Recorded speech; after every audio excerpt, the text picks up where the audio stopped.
Hi, I'm the Woodmother, and a couple weeks ago I made a TikTok video about this book, Planet Narnia, and then I made a couple other TikToks about Narnia in general, and then eventually I got the bright idea to do a Narnia Book Club as a YouTube series with an accompanying Discord server. And that idea has just sort of blossomed and taken on a life of its own. This past Friday, October 16th, was actually the 70th anniversary of the publication of The Lion, the Witch, and the Wardrobe. And that would have been a very convenient day for me to release this video. But here we are. But now I'm ready to tackle this, and I'm really excited. So if you don't follow me on TikTok, or if you do but you just missed those specific posts, my goal for this book club is to analyze the entire Narnia series from a combination of perspectives, because C.S. Lewis was a scholar and a professor of medieval literature, and he was an expert in several different kinds of mythology, and they permeate all of his work. And so I wanted my reread of Narnia to have a world-building focus. I wanted to study it through the lens of, like, what are the everyday details of how this world works. Basically, I wanted to sort of give it the Terry Pratchett treatment, the same way Terry Pratchett took all of these sort of, overused fantasy tropes and really dug down and stretched them to their ultimate logical conclusion. Like, what would an economy look like in which, adventurer is a common profession? What are the economics of the dungeon crawls and all that sort of thing. So I wanted to do that for Narnia, partially because I'm autistic and because I like for my questions to have answers, but also because I had an idea for a Dungeons and Dragons game which was set in the Narnia universe after the events of The Lion, the Witch, and the Wardrobe. So I guess this counts as a spoiler, but at the end of The Lion, the Witch, and the Wardrobe, the four children, Peter, Susan, Edmund, and Lucy, go back to England, go back to their world, and they leave Narnia. And I always wanted to know what the kingdom of Narnia looked like in the months after their disappearance. The whole kingdom's in disarray. Who's going to fill that power vacuum? Who's going to claim the throne? I thought these were all really interesting questions, and I wanted to write a Dungeons and Dragons campaign set in that time frame. But the more I looked, the more I realized C.S. Lewis doesn't give us a lot of answers. We know that between the events of The Lion, the Witch, and the Wardrobe and Prince Caspian, 1,000 years passed, and at some point during those 1,000 years, a human monarchy was restored. But we don't know when, and we don't know how. And so I realized in order to really flesh out this world and play in it in a tabletop gaming capacity, I needed to do a really deep reread of the books and study specifically the world building and mythos, so I can try to piece together what the everyday lives of the citizens of Narnia would have looked like, what they believed in, how they did their shopping, that sort of thing. But then once I started making TikTok videos about it, I realized that it could turn into a book club. And so that's what I've done. I'm coming in after the fact to explain why we started with The Lion, the Witch, and the Wardrobe instead of The Magician's Nephew.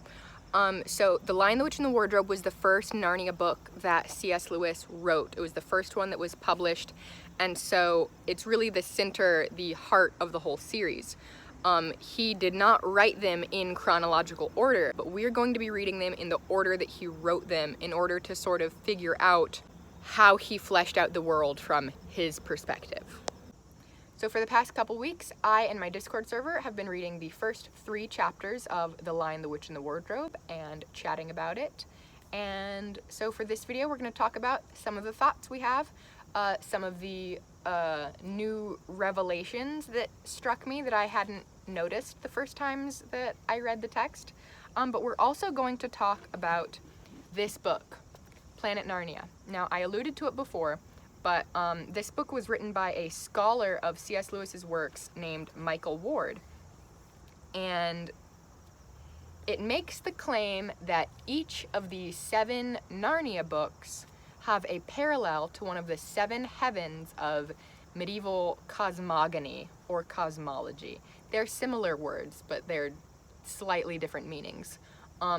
Essentially, the 7 moving planetary bodies in the night sky that were visible with the naked eye back in the medieval era before we had telescopes were Sun, Moon, Mercury, Venus, Mars, Jupiter, and Saturn. But those 7 planetary bodies had a really major role in all sorts of different world mythologies, but they also had a very big impact on how people of the past viewed the universe.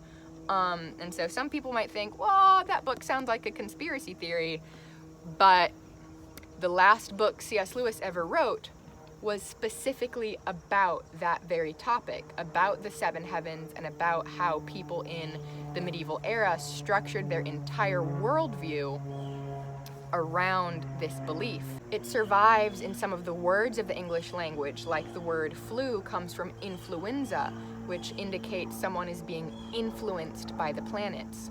And it's a really, really interesting read. It's kind of scholarly, it's kind of dry, but it adds a lot of context to the Chronicles of Narnia.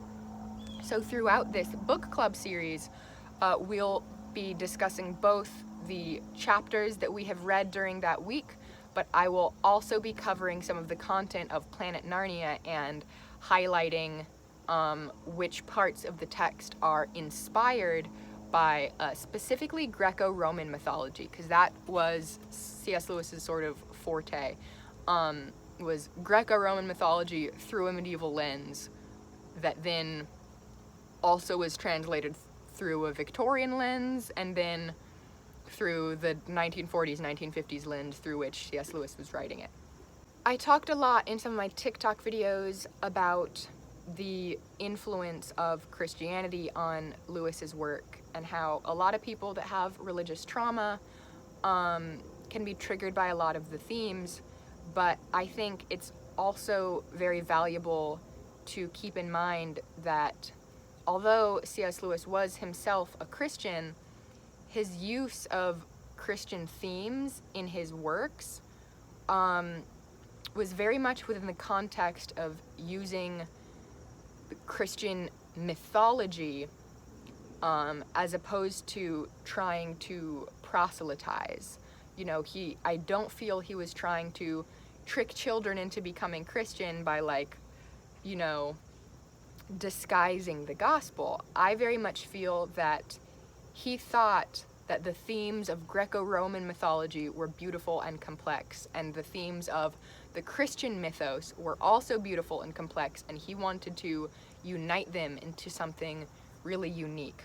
But because of the fact that now a lot of people who grew up in the church have been spoon-fed a very, like, watered-down version of C.S. Lewis's theology, his beliefs have sort of been declawed, as it were, the same way some of the Narnians and Archenlanders felt about Aslan when he hadn't been seen in a few years. They're like, oh, he can't possibly be a real lion, you know, lions are big and scary. They wanted to imagine him as something safe and tame, but C.S. Lewis had a lot of ideas that were comparatively pretty progressive for the time period, but because of the fact that his writings are seen as so Christian friendly, they're often pushed upon church kids as, like, you know, the only fantasy we're allowed to read if our parents say we can't read Harry Potter because there's witchcraft in it. And so because of that, even if the Christian themes are relatively subtle, we associate it so strongly with our Christian upbringing.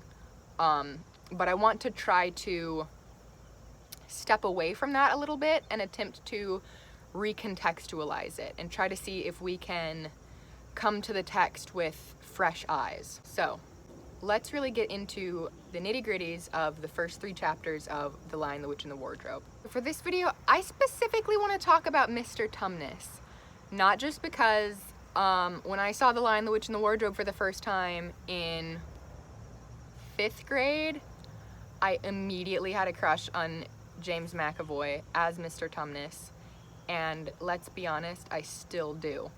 But Mr. Tumnus is the first Narnian that we meet. He is our first lens into the Narnian world, and there are a lot of really interesting implications in these first few chapters that I had never really noticed before.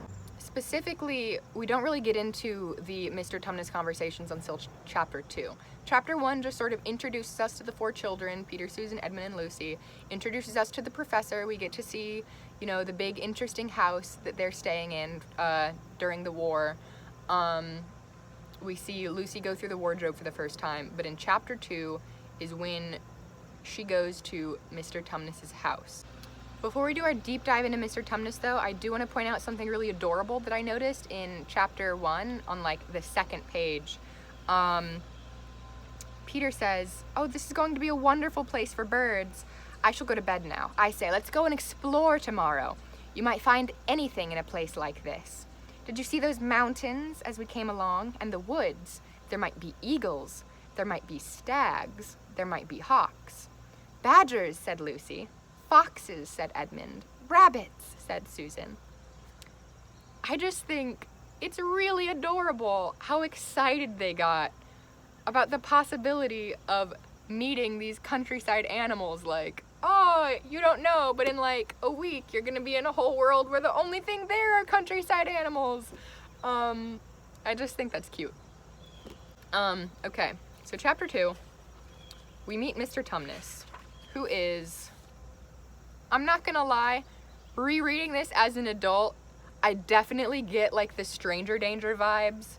But when I read it as a kid, I was like, oh, this friendly adult man who befriends an 8-year-old girl and takes her to his house. That's a totally chill and normal thing to do. It's not. It's for sure not. I guess I just would have been really easy to kidnap as a child.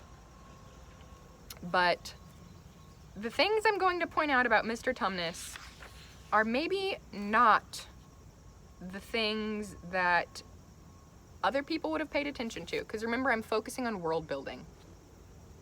So, we know the things that we have from this bit of information in the text are that it is currently winter, and that the White Witch is in control. We don't find this out yet, but at the risk of introducing a very minor spoiler, we find out very soon, like within the next chapter or 2, that the winter has been going on for 100 years. Now, Mr. Tumnus invites Lucy to his house for tea and tea snacks, tea accoutrement. There was a nice brown egg, lightly boiled for each of them, and then sardines on toast, and then buttered toast, and then toast with honey, and then a sugar-topped cake. We find out later in the chapter that Tumnus is in the employ of the White Witch, so we know he must be coming into some money. But just think with me for a moment. Narnia has been in winter for 100 years. Where's the sugarcane coming from? Where's the honey coming from? Honey means bees, and bees mean flowers. And I feel like just in that couple sentences of text, it opens up a really big question. Later on in the series, I don't think this is a spoiler. Later on in the series, we find out that there are other countries around Narnia. Ettinsmoor to the north, Archenland to the south, and Calormen below that. Was Archenland affected by the 100-year winter? They must be getting crops from somewhere. What does that import-export exchange look like? If Archenland wasn't affected by the 100-year winter and they were just going on business as usual, where were they for 100 years? Did they not think to like send some troops up north to deal with the White Witch, or are they just gonna like let the Narnians fend for themselves? This is a very big question in my opinion. We know there must be at least some trade going on because Narnia is getting some crops from somewhere. but just how much trade, how open are those borders? Are people traveling freely back and forth? You know, are Narnians able to just seek refuge in Archenland from the 100-year winter? Are Archenlanders traveling into Narnia and bringing things back? I need to know this. Please, someone help me answer these questions. He also has some books on his shelf, which include The Life and Letters of Silenus, or Nymphs and Their Ways, or Men, Monks, and Gamekeepers, a study in popular legend, or Is Man a Myth? Never mind the fact that this implies some sort of Narnian book publishing, or at the very least, book binding industry. Let's set that aside, because I want to focus on the title, Is Man a Myth? I don't really want to get too much into spoilers for The Magician's Nephew, which is the book that comes prior to this one chronologically, but we find out then that at some point in Narnia's past, there were humans, and there are humans in Archenland. We find that out in book 3, The Horse and His Boy. Why do the Narnians think that humans are mythical creatures if the country directly beneath them is made up almost entirely of humans? You could say, well, maybe they're completely cut off, but I don't think that's the case. There has to be some sort of trade going on. We don't really get the indication from other parts in the series where Archenland comes up. We don't really get the indication that they have been completely cut off from Narnia for 100 years. How long has it been since humans were common in Narnia? Were all of these books just published in the past 100 years when, you know, the kingdom has entered this state that's completely unprecedented, and, you know, maybe entire people groups have died off, and maybe no one in living memory can recall what it was like before winter, and so they're making up stories about the way Narnia used to be. Or maybe there haven't been humans for like hundreds of years or thousands of years. But why? What happened to them? Where did they go? Did they all move to Archenland? Were they all killed off? Why aren't these questions answered in the text? Something else that happened when Tumnus asks Lucy where she came from, she says, "I got in through the wardrobe in the spare room," said Lucy. "Ah," said Mr. Tumnus in a rather melancholy voice, "if only I had worked harder at geography when I was a little fawn, I should no doubt know all about those strange countries. It is too late now." Is it just me? Or does that sentence make it seem like he went to Faun School, which is for fawns, where he had to learn geography and he got bad grades in it? There are a lot of questions that I'm having right now about fawn society. And later on, just after the tea and the tea accoutrement are described, it says, "The faun began to talk. He had wonderful tales to tell of life in the forest. He told about the midnight dances, and how the nymphs who lived in the wells and the dryads who lived in the trees came out to dance with the fauns. About long hunting parties after the milk-white stag who could give you wishes if you caught him. About feasting and treasure-seeking with the wild red dwarfs in deep mines and caverns far beneath the forest floor. And then about summer, when the woods were green and old Silenus on his fat donkey would come to visit them, and sometimes Bacchus himself. And then the streams would run with wine instead of water, and the whole forest would give itself up to jollification for weeks on end." It's a good word. "Not that it isn't always winter now," he added gloomily. I had never really thought about this before, but all of these things he's describing as like staples of faun society, of these, you know, these midnight dances and this jollification, these are all stories to him. None of this would have happened in his lifetime, or his father's lifetime, or even his grandfather's lifetime. He, to some extent, has been disconnected from his own people because of the fact that their traditions have had to be put on hold for 100 years. It's something really interesting about his character that I had never really considered before. And something that I think about now being, you know, a minority and feeling disconnected from my ancestors because of the loss of our traditions. And I think that adds like a complexity to his character that I don't think I ever noticed. There's so many interesting implications about Narnian society just in this very short chapter. It's only like 5 pages, just 5 pages. But from that, we learn that the White Witch exists, that she has an entire network of spies at her disposal, that some of the Narnians are under her employ, and that it has been winter for longer than living memory. And we enter into a Narnia that, to the Narnians' perspective, is very different than what they feel their homeland should be. All of their traditions have been halted. All of these myths, like when Mr. Tumnus talks about Silenus and Bacchus, is he telling these stories from the perspective of they are myths and folklore to him? Because he wasn't around for that. His father and maybe even grandfather weren't around for that, for the Bacchus and the Silenus and the jollification. Are these things just old tales, just old folklore that he read about? Or are there stories that were passed down? Did these things actually happen, or were they myths that were made up during the 100-year winter to make them feel better about the past? I don't necessarily have the answers, but I think it's worth exploring.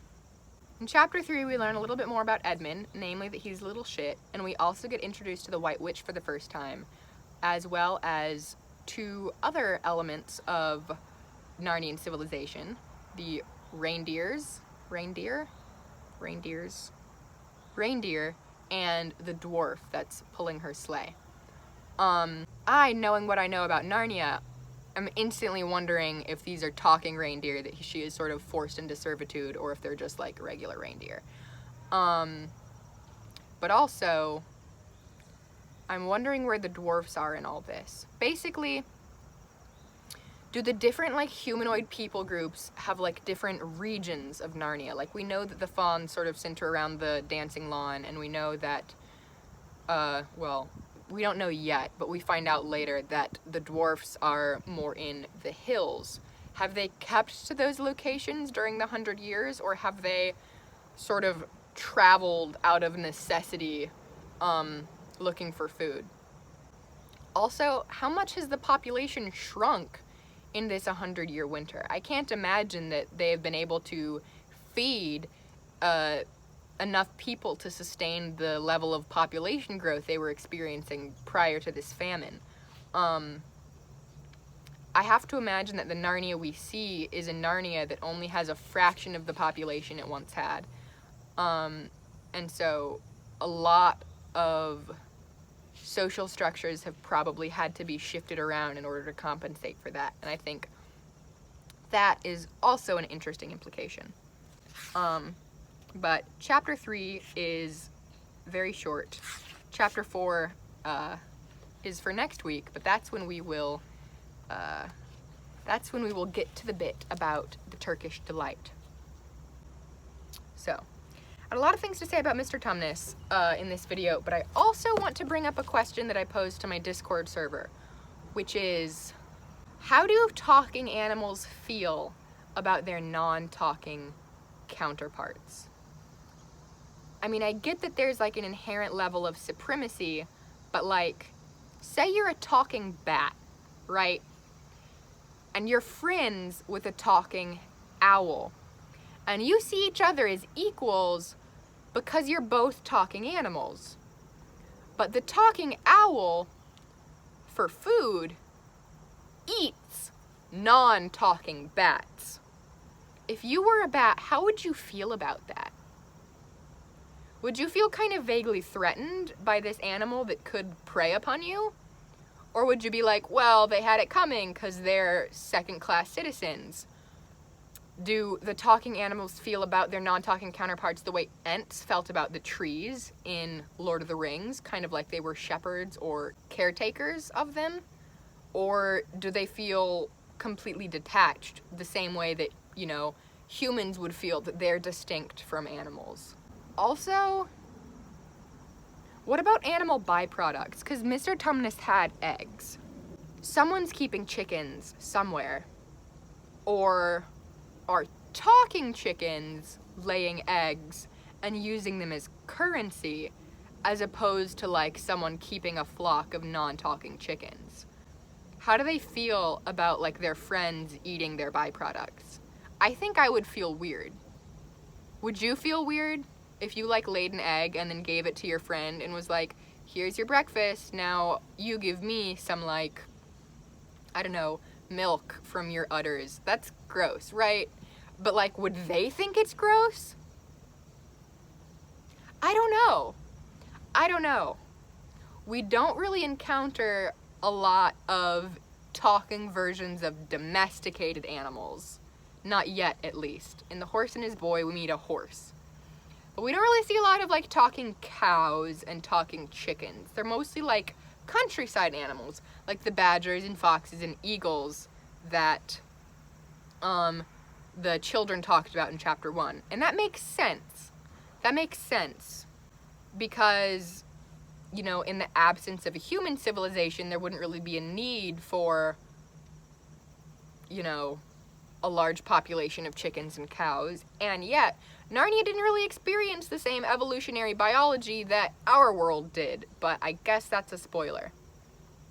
At any rate, I think after reading the first 3 chapters of The Lion, the Witch, and the Wardrobe, I might have more questions than answers, and I am looking forward to reading the next couple of chapters alongside with you guys. And please leave me comments with what you think.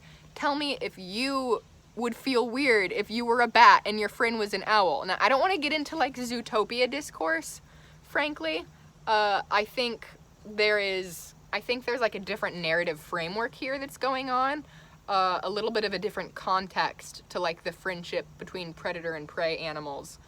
But because in Zootopia there aren't also non-sentient animals that they have to deal with, right? Let me know what you think, because I'm very curious. I think I'm going to wrap it up for now. I'm going to get ready to read the next couple chapters. Since this was just the intro video, we only read the first 3 chapters for this week, but for this next week, we'll be going over 5 chapters. So we'll be doing chapters 4, 5, 6, 7, and 8. That means we will be wrapping up The Lion, the Witch, and the Wardrobe in maybe about 3 weeks, and we'll be able to move on to Prince Caspian. I am really excited to share this whole journey with you guys. I am excited to be learning more about Planet Narnia and sharing more of that with you. And I am excited for all of the other books that I have started reading in connection with this to give me more context. And I really would love to hear what you guys have to say. If you want to support me, you can subscribe to me on Patreon. That will give you access to my Discord channel. You can also follow me on TikTok. You can follow me on Facebook and Instagram and all over the interwebs. I am at the Woodmother everywhere. All right. Thank you for joining me. I look forward to chatting with you next week when we talk about Turkish Delight and beavers. All right. Bye, everybody. Happy reading. And I look forward to meeting you in the Discord server. Bye-bye.